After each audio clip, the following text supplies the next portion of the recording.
This is National Chess Master R. Rats. I'm here at chess.com.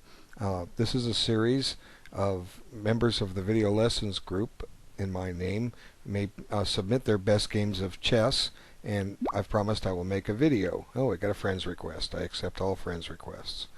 Okay.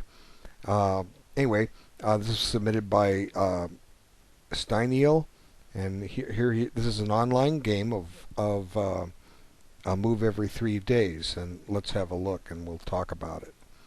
Okay, so white opens up with the birds, and there's not too much happening for the first few moves. Looks pretty bookish to me, but here white, I think, commits an error. Okay, h3. What white wants to do is drive that bishop out of there. Okay, well, that's fine, wanting the bishop out of there, but is it really necessary to drive the bishop out of there? Okay, if black had wanted, he could have put the bishop on g4 with a pin, and he didn't. And the bishop isn't really doing anything there. So what this does is this actually weakens the white position ever so slightly. It's always best to develop a piece. So what white should logically consider is just bishop e2 here. Okay, just play bishop e2, get ready to castle, and then finish development of the queen side and see what transpires. But h3 is just a little premature, in my opinion, and because it doesn't develop, and we're going to see this is going to get this arrangement of the pawns is going to get white in trouble here shortly. Okay, so now normally I wouldn't suggest this move for black, but in this position I think it's a great move. Black is saying, oh, you want to kick me? Well, I'm not going to let you. Okay, so white is now thwarted from playing g4. He's going to lose a couple pawns or something. Something bad's going to happen here real quick. Well, maybe not a couple pawns. Okay, I'll just show you g4, and black takes, and white can't retake because of the pin. And so white gets to redevelop or undevelop his knight, and black can just be a clear pawn ahead with pawn takes if you like, and look at the development white doesn't have, right? Nothing there. So black did fine by playing h5. It just stops white stone cold in his tracks. Okay, let's see what white did play. He played bishop d2. Now this may not be the most accurate move right now. White should start thinking about where he's going to put his king. And he's still 2 moves from castling now, either kingside or queenside. Okay, so black continues his development, as does white. Now white's pretty much going to commit now to castling kingside, since the queen on d1 is not getting out too easily. So this is a nice position to be in if you're black, because you have the option of castling either side, whereas white's pretty much going to commit to castling kingside. So black plays a very good move here, queen d7. The reason it's a good move is I've already explained. Black has the option to castle either side, and white not so much so anymore. Okay, now white castles, and black takes the bull by the horns and says, okay, you're going to castle kingside, I'm going to castle queenside. And what this usually happens in positions like this is both sides conduct an operation against the other side's king by throwing their pawns and pieces at the king side. So let's think for a moment. Who's got the better of this? Who's got the better chances? Right now it's white's move. What white can do is start considering getting his pawns in motion, a3 and b4. He might even consider the speculative b4, gambiting a pawn if black wants to take it, just to open up the file. It's an interesting move. You'd have to spend some time analyzing it, and that's the whole point. Oh, we lost the screen. There, it's back. Okay, that's the whole point of online chess. You have 3 days to move. You could, and plus, if you're really stuck, you can go on vacation. You can spend hours on these. So I'm going to leave the move b4 for players that are studying this game to have a look at. I'm not trying to prove it's winning for white or not winning for white. That's beyond the scope of this video. But it's certainly an interesting move, and what's interesting about it is it saves the tempo of A3. Then white doesn't have to play A3, then B4. He's just willing to give up the pawn. So just a possibility is knight B5, or knight takes B4, and then the rook goes to B1, and if anything, you can bring the knight back. Okay, why weaken your pawns when you don't have to? Now, for what it's worth, white has some semblance of an attack starting. Okay, knight A4. What's the idea of knight A4? Well, there's a lot of reasons for it. Number one, you're looking at knight C5. You want to eyeball that square so that if you can get your knight in there, you're attacking the queen and B7 and busting black open like a can of worms, so to speak. It does other things. It opens up this diagonal for the bishop, which could come in handy soon. And if white gets D4 in, suddenly the other bishop is activated. And if white plays, let me just get rid of some of these arrows. If white plans C4, then that opens up the diagonal for the white queen, so the queen can come into play. So if white or black accepts the gambit, this is what he's going to face. What are his alternatives? Well, your alternative is just ignore it. Okay, you can go about your business and try to attack on the king side. You can play moves like H4. The idea behind that is it stops black or white from playing G4, and perhaps you want to try to drop the knight into G3. So I think B4 could lead to some interesting chess. Black probably doesn't want to play A6. The reason you don't want to play A6 is it weakens the king position a little bit, and eventually white will play rook to B1 and B5, and there will be an exchange. Let me just show you a sample line. Okay, A6. Okay, rook B1. Now, what's black going to do? One candidate move is to swing this rook over, but let's just go ahead and play H4 just to see what happens. Now B5, and if takes, black takes, or white takes back on B5 with the rook, and then he's getting ready for queen B1, attacking B7. So white had some reasonable attacking chances here. It's one things you have to consider when you do opposite side castle, that your opponent is going to come after you too. So let's just take this back a little bit. Okay, castle. What if black castles kingside? Okay, let's just consider that instead. What if black castles kingside? Well, now there's no point in white necessarily doing the B4 maneuver. Although maybe he can win the pawn back. Let's see, B4. Let's look at it anyway. Knight takes. Now the rook comes after the knight.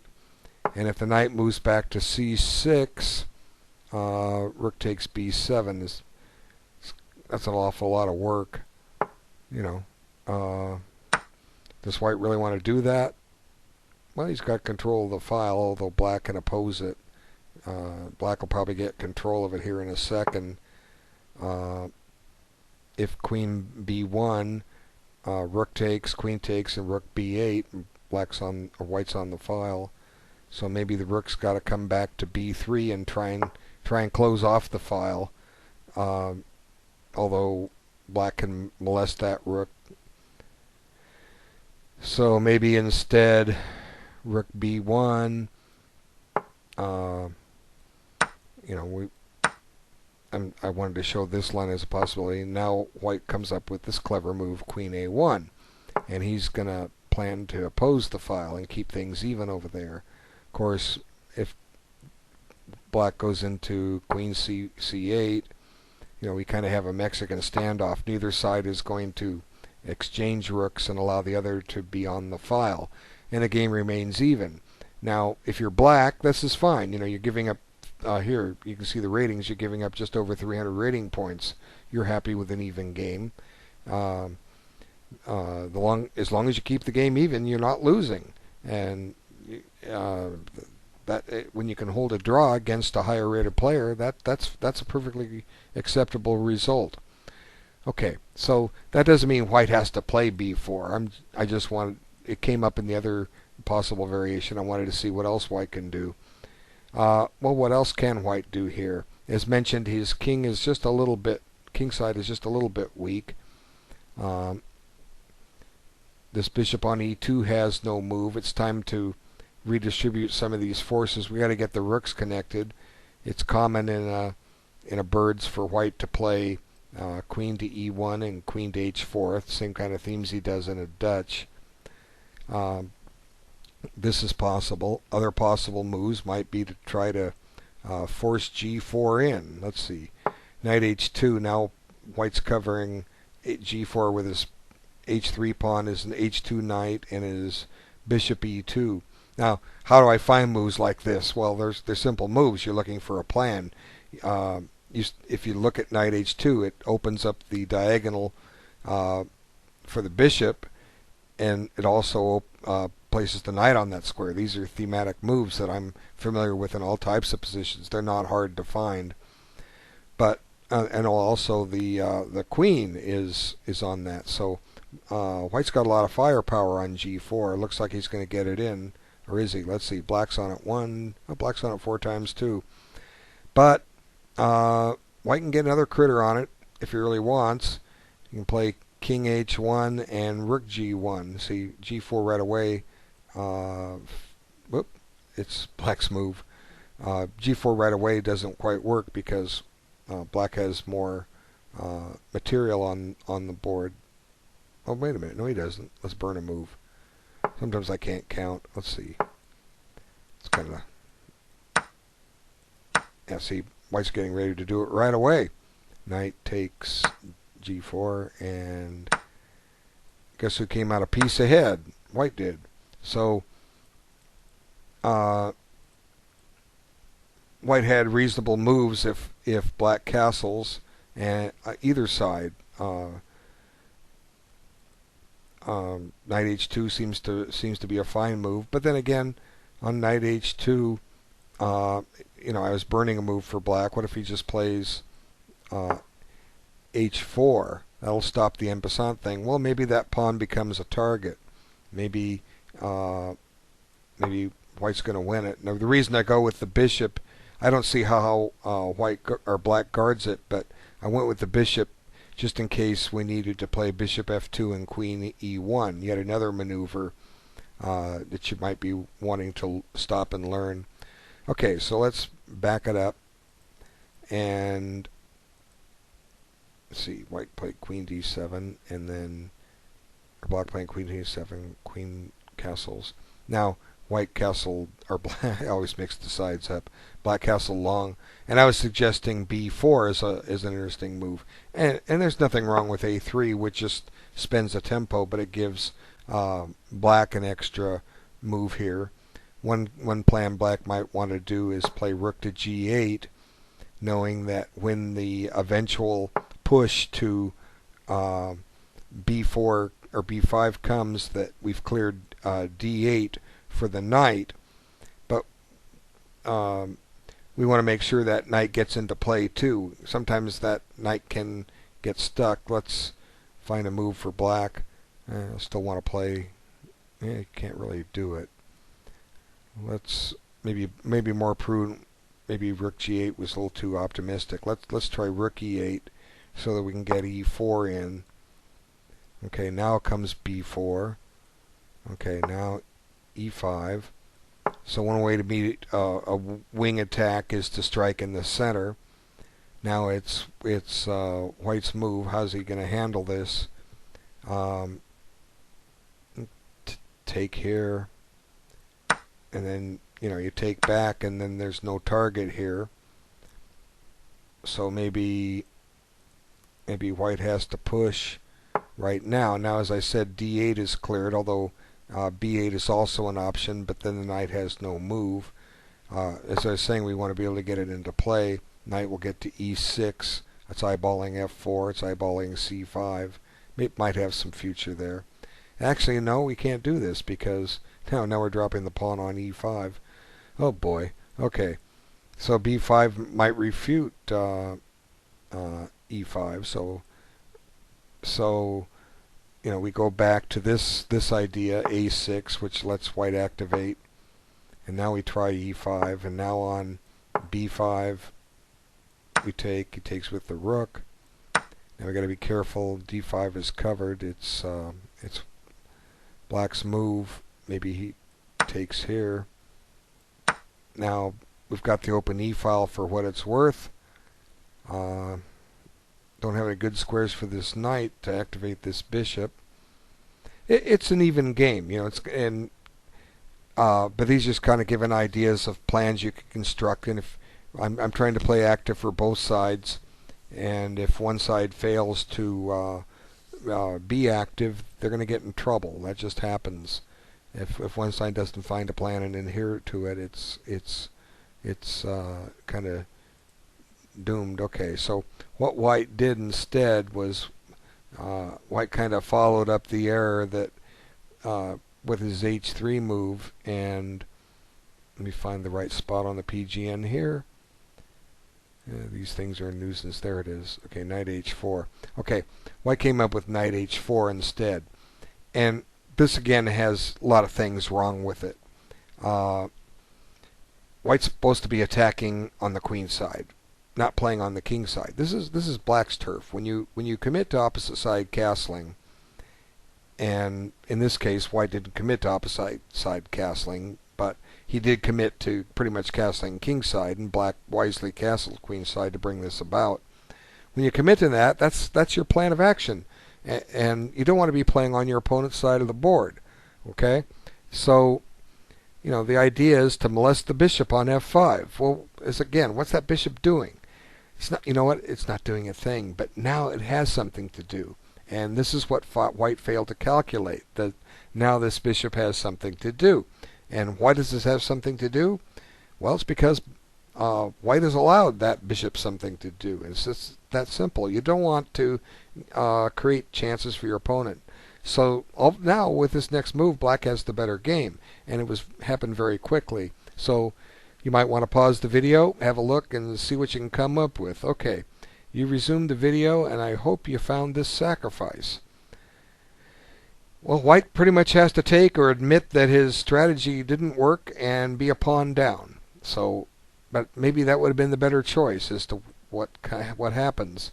Now, for what it's worth, white has won a piece, but he's lost 2 pawns. His king's exposed, and now the drawback with the h3 move is seen, because if it was on h2, white couldn't have, or black couldn't have done this combination.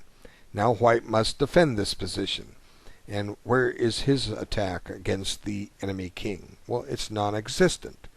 It's non-existent because white hasn't launched it. I've shown how he could have launched it, but he didn't make that choice. He chose to play on the side black's supposed to play on. And, that can just lead to disaster more often than not. Okay, so the better move would have been knight f3. Knight g2 is just not a good choice, and that's something for players who are analyzing this position to look on their own. But this just gives black all kinds of chances. And now suddenly, here it comes, knight g4. Now there's a threat of mate in 1. And, here we are 12 moves into the game, and if your opponent's threatening mate on you in 12 moves, unless you're in a pure book position that has resources, you've done something seriously wrong. Okay, you don't want to be subjected to having to defend against mate threats in 12 moves. Okay, so and how did this happen? Well, I explained how it happened. White went about a faulty strategy, weakened his pawn formation, and played on the wrong side of the board. So white needs to get rid of that nuisance knight, and he does. And here once again we have, okay, not once again. Let's talk about this position for a bit. And what I said earlier, it's an online game. You got 3 days to move. Black's got a lot of happy choices, and there's nothing wrong with what he did. Nothing in the world wrong with what he did. But he had a better move. Now, what we want to do is, obviously we want to checkmate the white king, and if you play g3, that threatens a mate in one. And there's nothing at all wrong with g3. It's just that there was a better move, and I'm going to come back to it. And because black did play g3, I'm going to come back to this. And now the mate threat is serious, and basically white has to give up his piece he was ahead. He has to throw the knight in the middle of the fray and give it up. And now the mate threat's back, and now you're down a couple pawns, and you're forced to offer a queen trade. And black does the right thing, ignores it. And black could take with the pawn, I suppose. There's nothing wrong with that. And that's going to be a nuisance pawn that white's going to have all kinds of fun trying to get rid of, although it can probably be done. But this is good. Just take with the rook as he did. And now he tries to undermine the pawn on g3, but at a price. Let's stop and take stock here. Black's just collected another pawn as attacking a pawn. White can get one of them back. What's he down? 3 pawns? Yeah, he's down 3 pawns. Black has all 8 of his pawns on the board. If white takes the pawn on g3, he's going to lose his pawn on b2. So now white's game is, he's played himself in such a bad game, he ties his rook down defending a pawn. And here's black up a couple pawns, or 3 pawns still. How do you continue? Well, just get your pieces after that king, and he does. Rook h8. Nice move. And it's pretty much desperation time for white. There's really no good move, because that was coming and couldn't really stop it. He throws the bishop in the way. Mercy. Black finds a very good move, threatens mate on the move. So, but it's going to be a mate anyway. Check. And then black mates in one move with g2. So very, very, very nice game. White made his mistakes that let black get this, but let me. I want the black player to hopefully sit down and solve what he had better. Let's go back to that position, and I'll give the answer. Okay. So how do you? Again, I want to say there's nothing at all wrong with g3. It wins. If you're playing this in a tournament game, if I'm black in this position in a tournament game, and I'm playing a master, even an international master, I would seriously consider g3 and be happy with it, because it just wins outright. There's white's stymied, okay? But sometimes, there's more. And the whole purpose of an online game is to really get into the game and analyze and look at some more possibilities. Look at moves that you can't play. And that's one of these. We have these thinking deficiencies. We can't put a piece on a square. Like for instance, we know we can't play queen h4. Why? Because it hangs the queen. We have nothing for it. Well, it's one of those moves too, where you're going to put a piece on pre, but it creates things. It makes certain things happen. Right now, black's attacking with 2 pieces, his queen and his rook. Let's bring 2 more of them into the game. And here's the move. And it's kind of a surprising move. I had to look at it for a while and figure it out, but here it is, knight d4. What does white do? Okay, the first point is it attacks the white queen. So the queen's going to have to do something, or the knight's going to have to be taken. So where does he have for flight squares for the queen? Well, let's consider the alternatives. We have queen f2, queen e1, and queen d1. Okay, well the problem with queen f2 is that it just allows a mate. Queen h1 is mate. Okay, black has got the king suffocated. White has shut him in. So if you're going to move the queen, where else does it leave? Well, you want to take a pawn with check? You give up the queen? No, I don't want to. But what else is there? Queen f3, just pawn takes queen, kills you. So that leaves the back rank. Now, it doesn't really matter if it's D1 or E1. The whole point now is that the white queen is not defending his second rank anymore. So the mate threat is back, and it's looks unstoppable. What's white do? Well, he's got to throw this knight away again, right? And now the mate threat's back on 2 squares, and there's really nothing white can do. Give up the queen. Yeah, that'll stop the mate. Well, I think black can live with that. So we've dismissed the queen move, so that leaves one other alternative. And now, like I say, things change. Okay, the position is changed a little bit.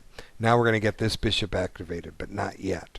Okay, now we play g3 and resume the mate threat. And once again, what white has to do is pitch this knight. But now there's a big difference. And the big difference is we don't have to take the knight right away.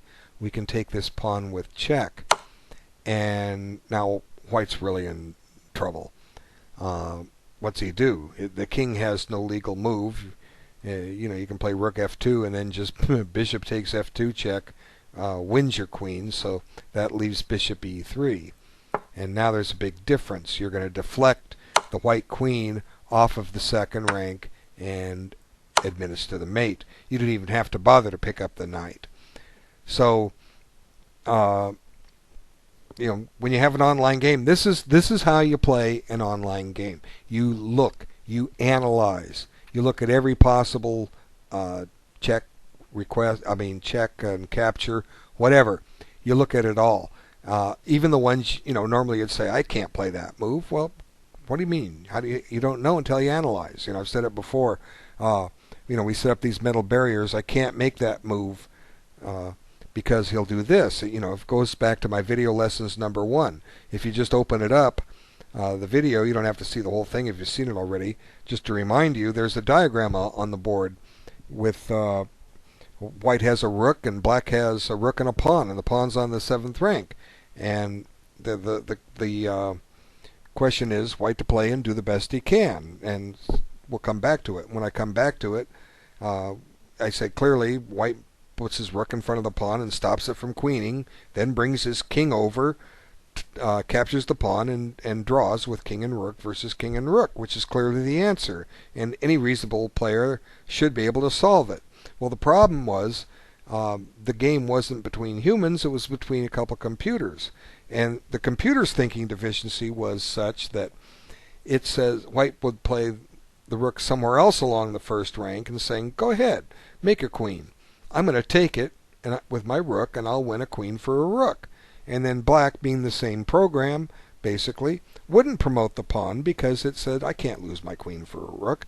And it couldn't figure out, this is an old program from the 1970s, it couldn't figure out that it would then be able to win with king and rook versus king. That's how badly the computers played back then. And the whole point is that the computer had built-in thinking deficiencies. We humans have our own. And here, by just analyzing every check and capture and an attacking move, we find more. And this would have been a very, very, very nice finish. It was still a nicely played game. It doesn't take away from the game at all. Black's effort. It doesn't take away from it. It's just that I want you guys to be looking for more, especially in your online games. It's not a speed race. You want to play blitz chess, there's an option for that here, and just click the live chess and put out a seek, and I'm sure you'll have a quick blitz game in a matter of seconds, so to speak.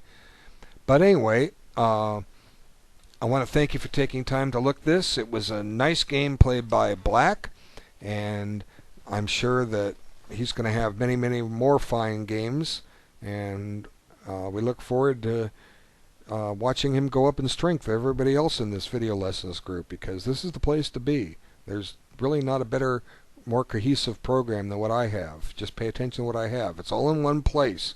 There's plenty of other good chess teachers, but they've got you looking around this way and that way, and depend on you for private lessons to keep them going. again, my lessons are for those that want the extra attention. I work on donations. If you get value out of it, you know how to send me money. But you don't have to. Just send people here. Let's get tens of thousands here watching in this group. We got 1,000 in the video lessons group. Let's see how quick we can get it up to 2,000 and so forth. All right. Once again, thanks for your time. Take care.